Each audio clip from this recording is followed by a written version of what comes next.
अगर एक बार तुम अपनी सरकार बना लोगे, एक बार तुम अगर बहुजन समाज पार्टी की सरकार उत्तर प्रदेश में या पूरे देश में बना लोगे, तो किसी की हिम्मत नहीं कि तुम पर शोषण चला सके, किसी की हिम्मत नहीं उस लड़के को गोली मार सके या कोई बाबा साहब डॉक्टर अंबेडकर का स्टैचू लगाने से मना कर सके। अरे जिस बाबा साहब डॉक्टर अंबेडकर ने संविधान बनाया देश का, जिस बाबा साहब डॉक्टर अंबेडकर का स्टैचू सुप्रीम कोर्ट में लगाया गया अभी, और जिस बाबा साहब डॉक्टर अंबेडकर की ख्याति पूरी दुनिया के अंदर है, उस बाबा साहब डॉक्टर अंबेडकर के स्टैचू को लगाने के लिए अगर पुलिस मना करती है और फिर गोली चलाने का काम करती है, तो इस देश का दुर्भाग्य है। क्योंकि अगर इस देश जाना जाता है तो बाबा साहब डॉक्टर अंबेडकर के संविधान से जाना जाता है। क्योंकि तुम्हें सत्ता में आना ही होगा, क्योंकि सत्ता के बिना तुम्हारे अधिकार सुरक्षित नहीं रह सकते हैं, सत्ता के बिना तुम्हारा संविधान सुरक्षित नहीं रह सकता है, सत्ता के बिना तुम्हारी बहन बेटी सुरक्षित नहीं रह सकती है, सत्ता के बिना तुम्हारी एजुकेशन सुरक्षित नहीं रह सकती है, सत्ता के बिना तुम्हारे रोजगार सुरक्षित नहीं रह सकते हैं। अगर तुम सत्ता से दूर रहोगे तो तुमको फिर इस देश में गुलाम बना दिया जाएगा। अगर गुलामी से बचना है, सम्मान की जिंदगी जीना है, तो आपको बहुजन समाज पार्टी जो आपका अपना घर है उसको मजबूत करना है, और मजबूत कर उत्तर प्रदेश और पूरे देश के अंदर बहुजन समाज पार्टी का झंडे को लहराना है। ये अगर देश जाना जाता है तो बुद्ध से जाना जाता है। जब प्रधानमंत्री दूसरे देश में जाते हैं तो कहते हैं कि मैं बुद्ध के देश से आया हूं। जब दूसरे देश से वहाँ के प्रमुख आते हैं, देश के प्रमुख आते हैं, तो ये बुद्ध की मूर्ति देते हैं। ये कहते हैं कि मैं बुद्ध के देश का हूँ, मैं बाबा साहब डॉक्टर अंबेडकर के देश का हूँ। मगर यहाँ इन लोगों ने, इन सरकारों ने बुद्ध के खिलाफ और बाबा साहब डॉक्टर अंबेडकर के खिलाफ युद्ध छेड़ रखा है। ये समझना पड़ेगा आप लोगों को। जब तक आप लोग जागरूक नहीं होंगे, बाबा साहब डॉक्टर अंबेडकर ने आपको वोटिंग का अधिकार दिया। बाबा साहब डॉक्टर अंबेडकर ने आपने 4-4 बच्चों की कुर्बानी करके आपको वोट का अधिकार दिया। और जब वोटिंग का अधिकार 1932 में मिला आपको, 1930, 31, 32 की राउंड टेबल कॉन्फ्रेंस में जब बाबा साहब डॉक्टर अंबेडकर ने आपको वोटिंग का अधिकार दिया, तो बाबा साहब डॉक्टर अंबेडकर ने कहा कि अपनी दीवारों पर जाकर लिख देना तुम्हें इस देश का शासक बनना है। और माननीय काशीराम साहब ने कहा कि वोट हमारा, राज तुम्हारा, नहीं चलेगा, नहीं चलेगा। तो उत्तर प्रदेश में हमारी वोट हैं, बहुत ज़्यादा तादाद में वोट हैं, तो राज दूसरों का क्यों चल रहा है? जब दूसरों की सरकार चलेगी तो ये अंग्रेज, काले अंग्रेजों की सरकार है, ये तुम्हारे बच्चों को गोली से मारेगी। तुम्हारी बहन बेटी के साथ में अगर कोई बदतमीजी होगी तो ये FIR नहीं करेगी। इससे क्या उम्मीद करनी है? तुम्हारे बच्चों के स्कॉलरशिप को काटने का काम करेगी, तुम्हारे बच्चों को एजुकेशन नहीं देगी। अगर तुम्हारे बच्चे रोजगार मांगने जाएंगे तो उन पर झूठे मुकदमे डालकर उनकी जिंदगी को बर्बाद करने का काम करेगी। तो तुम बाबा साहब डॉक्टर अंबेडकर और माननीय काशीराम साहब की बात को क्यों नहीं समझे? तुम बहन जी के संघर्ष को क्यों नहीं समझे? अभी भी दिन नहीं दूर है, अभी भी 2024 आ रहा है। एक एक वोट उत्तर प्रदेश के अंदर, पूरे देश के अंदर बहुजन समाज पार्टी को डरना चाहिए। अगर तुम बदला लेना चाहते हो गोली का, जो लड़का मारा गया है, अगर उत्तर प्रदेश के नौजवान, उत्तर प्रदेश के किसान, उत्तर प्रदेश की महिला, अगर वो अपनी सुरक्षा करना चाहते हैं, रक्षा करना चाहते हैं, तो बहुजन समाज पार्टी को उत्तर प्रदेश में लेके आना पड़ेगा। पिछड़ों को क्यों दिक्कत है बाबा साहब से? पिछड़े ही विरोध करते नजर आते हैं ना बाबा साहब। उनको बाबा साहब डॉक्टर अंबेडकर को पढ़ा ही नहीं गया। नहीं कि बाबा साहब डॉक्टर अंबेडकर ने अपने संविधान में आर्टिकल 340 की स्थापना की, और आर्टिकल 340 कहता है कि जो प्रेसिडेंट है उसको पावर है कमीशन अपॉइंट करने के लिए। जब भी मंडल कमीशन अपॉइंट हुआ, मंडल कमीशन की रिपोर्ट पर OBC को 27% रिजर्वेशन मिलने का काम किया। अगर बाबा साहब डॉक्टर अंबेडकर संविधान में अगर ये प्रोविजन नहीं करते आर्टिकल 340 का, तो OBC को कभी भी 27% रिजर्वेशन नहीं मिलता। मगर अफसोस की बात तो यह है कि ऐसा जो सरकार है, मौजूदा सरकार है, उसने OBC को झूठा हिंदू बना रखा है।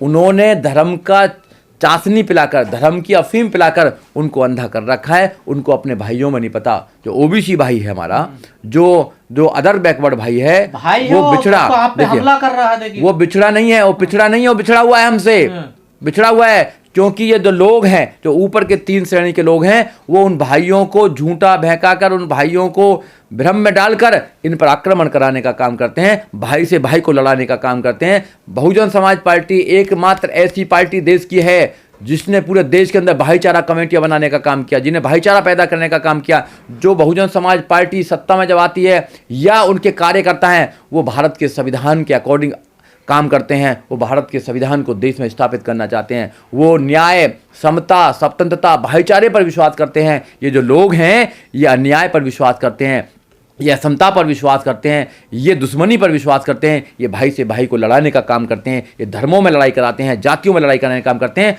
तो पुलिस भी इनके इशारों पर काम करती है। अगर आपको उत्तर प्रदेश जैसी घटनाएं ना हो देश के अंदर, और राजस्थान जैसी घटना ना हो। राजस्थान में भी तो घटना हुई थी, हमारे एक बच्चे ने मटका को छू दिया था तो उसका मर्डर कर दिया गया था। राजस्थान में तो मूंछों के नाम पे मार दिया गया था। मध्य प्रदेश में मारा गया था, मोटरसाइकिल से उतार कर मार दिया। गुजरात पर घोड़ी चढ़ने से मार दिया गया था। उत्तर प्रदेश में अब तुमने देखी हुई ये घटना है, रामपुर की घटना है। तो ये घटनाएं क्यों होती हैं दलितों पर? दलितों को सोचना चाहिए, क्यों नहीं सोचते दलित? जब बाबा साहब डॉक्टर अम्बेडकर ने तुम्हारी आजादी के सारे रास्ते संविधान के अंदर खोल दिए हैं, तो फिर तुम पर अत्याचार होता क्यों है? क्योंकि तुम सरकार में नहीं हो। जिस दिन तुम सरकार में आओगे उस दिन किसी की औकात नहीं कि तुम पर कोई उंगली उठा सकेगा, क्योंकि तुम्हें सत्ता में आना ही होगा। क्योंकि सत्ता के बिना तुम्हारे अधिकार सुरक्षित नहीं रह सकते हैं, सत्ता के बिना तुम्हारा संविधान सुरक्षित नहीं रह सकता है, सत्ता के बिना तुम्हारी बहन बेटी सुरक्षित नहीं रह सकती है, सत्ता के बिना तुम्हारी एजुकेशन सुरक्षित नहीं रह सकती है, सत्ता के बिना तुम्हारे रोजगार सुरक्षित नहीं रह सकते हैं। अगर तुम सत्ता से दूर रहोगे तो तुमको फिर इस देश में गुलाम बना दिया जाएगा। अगर गुलामी से बचना है, सम्मान की जिंदगी जीना है, तो आपको बहुजन समाज पार्टी जो आपका अपना घर है उसको मजबूत करना है, और मजबूत कर उत्तर प्रदेश और पूरे देश के अंदर बहुजन समाज पार्टी का झंडे को लहराना है और हाथी को मजबूत करना है। बहन जी को इस देश का प्रधानमंत्री बनाना है। मगर ये पहली घटना नहीं है, इस देश में बहुत सारी घटनाएं होती रहती हैं जो दलितों के प्रति, खासकर उत्तर प्रदेश, मध्य प्रदेश, राजस्थान और जहाँ जहाँ भी बीजेपी की सरकार है, ये जो शोषण बढ़ा है ये सरकार की नाकामी है। सरकार दलितों के प्रति संवेदनशील नहीं है, महिलाओं के प्रति संवेदनशील नहीं है, छात्रों के प्रति संवेदनशील नहीं है, किसानों के प्रति संवेदनशील नहीं है। तो सरकार को इसकी जिम्मेदारी लेनी चाहिए। आप याद कीजिए 2007 से लेकर 2012 का जो बहन जी का शासन है, शासन, प्रशासन, अनुशासन, एक भी व्यक्ति को कोई भी शोषण का सामना करना नहीं पड़ा। जब अपनी सरकार नहीं बनाएंगे, आप अगर एक बोर्ड भी लगाएंगे तो आपके बच्चों के साथ में कैसा सल्लूक होता है, आपको गोली से उड़ा दिया जाता है। तो जब आपकी सरकार होती है तो नोएडा में जो राष्ट्रीय दलित प्रेरणा बना हुआ है, केंद्र बना हुआ है, वो भी बनाने का काम बहन कुमारी मायावती करती हैं। एक तरफ सेक्टर 14, सेक्टर 15 फिल्म सिटी जहाँ पर हजारों करोड़ों की ज़मीन है, और एक तरफ तुम्हारी विरासत है। इस देश में जब तुम्हारी सत्ता होती है तो गौतम बुद्ध यूनिवर्सिटी बनती है जो 511 एकड़ में है। जब तुम्हारी सत्ता होती है तो इंटरनेशनल गौतम बुद्ध सर्किट बनता है जहाँ पर रेसिंग होती है। और जब तुम्हारी सत्ता होती है तो तुम्हारी विरासत उत्तर प्रदेश के अंदर बनती है। उत्तर प्रदेश बुद्ध में उत्तर प्रदेश बनने का काम करता है। बाबा साहब डॉक्टर अम्बेडकर की हजारों स्टैचू लगती हैं, लाइब्रेरी बनती हैं, बच्चों के लिए हॉस्टल बनते हैं, विद्यालय बनते हैं, यूनिवर्सिटी बनती है, आपके बच्चों के लिए फ्री एजुकेशन मिलती है जीरो बैलेंस पर, और आपके सारे तरक्की के दरवाजे खोल दिए जाते हैं। अगर ये कमी है तो सत्ता की कमी है।